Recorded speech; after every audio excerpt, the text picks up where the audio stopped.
Hi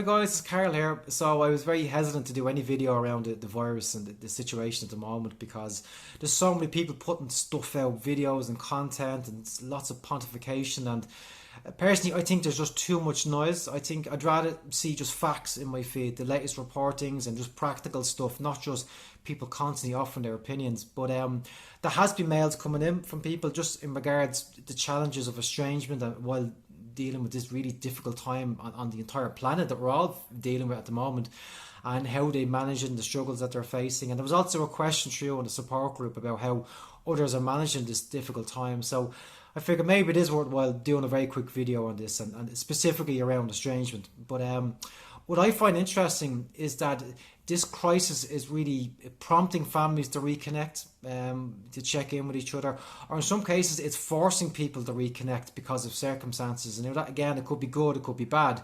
In some cases it's very bad, and it's very bad from the onset. And an email came in recently from someone who had no choice but to go home.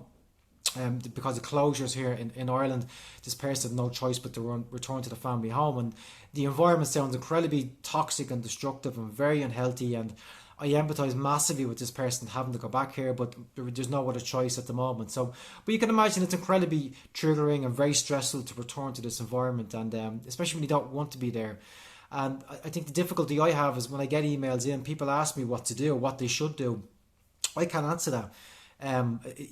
Even when my clients come in, I don't tell them what to do. I don't actually advise them. What I do is create a safe environment where they can talk and we can help them find their own answers. And that's very empowering for them. And I need to empower them a sense of autonomy. I don't want to take that away from them. But plus email is so little context, and plus their situation is so delicate, and the consequences are very real, that it would be inappropriate to be giving any kind of advice by email. But what I tell people to do or encourage them to do is try to be as safe as possible. And again, I'm conscious that it's difficult to set boundaries in these environments because the response will be quite negative. And again, even to face up and to say to someone, tell them to stop behaving in an incredibly negative way and actually try and bring that safety into your life can be very difficult. I understand that, but you have to just work around your situation as best as you can. Maybe don't put yourself in a difficult situation where things might get worse. But at the same time, you need to manage your stresses, you need to manage your own safety, and sometimes the best thing you can do is create some mental safety, and by that I mean keep your head out of the game, keep your head out of the situation, try and find quiet places, even if it's in your bedroom, and that's you use this space to just focus on your goals, focus on the life that you want to create for yourself. I would get my clients to create a big white piece of paper and create a vision board and really create a detailed image of the life that you want to create away from this family situation, because it will change. We're not always going to be stuck the way we are. We're not all going to be socially distancing ourselves. We'll have that freedom back to travel and do what we need to do to get our life back on track, and maybe that's where you need to keep your head at. But I do empathise with how difficult it is for a lot of people who have to go home and they have no choice but to be around family in this really difficult time, and I am genuinely sorry that this is happening to you. There are other situations though where people are very uncertain whether they should reconnect with family. Should they reach out and check in with them and make sure that they're doing okay? And look, it's good that you feel that way. It's nice that you still care about your family, even though you haven't heard from them, and maybe they're not getting in touch with you, and maybe you feel this burden of worry.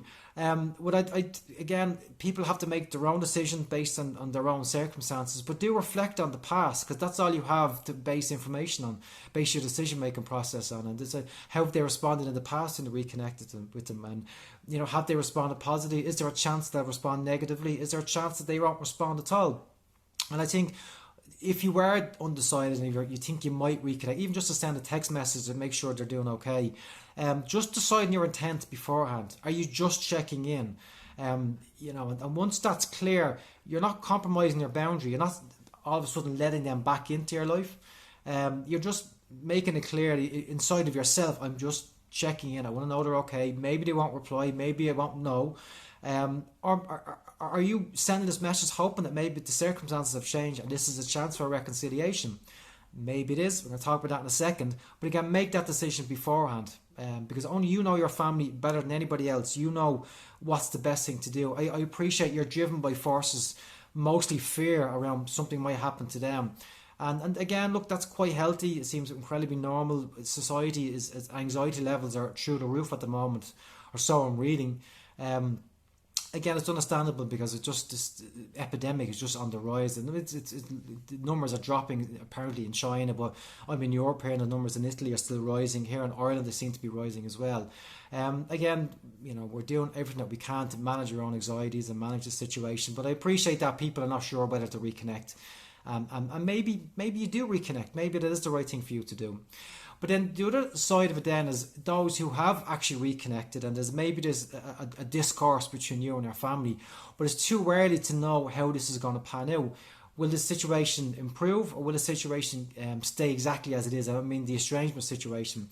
And I've done videos before around reconciliation, and what I've noticed, again, is pure anecdotal experience, is that a successful reconciliation tends to happen when there's a change in circumstance or change in status in someone's life. And I mean, this is a radical change in circumstances of our lives, and that prompts people to reassess their values and their relationships and the problems that they faced and the legacy that they're leaving, and maybe they start to question the decisions that they're making, and maybe they may decide to reconnect or have a healthier relationship with someone in their life, or might place more value on the relationship. So maybe that is the case. Maybe this might prompt a change. Maybe it won't. Maybe nothing is going to change from this circumstance. Again, I keep saying it's complex. It is, and people are so complex, and the psychology is so complex. We don't know how people are going to respond. But again, it's up to you.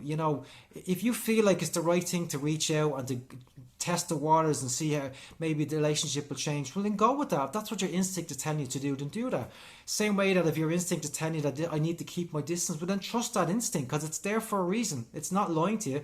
Again, it's separating instinct from fear. And again, that's a process of reflection and questioning yourself. Okay, is it just fear based, or is there something else inside of me? Past experience, memories, everything else that's shaped our instinct that's held us to keep that distance away.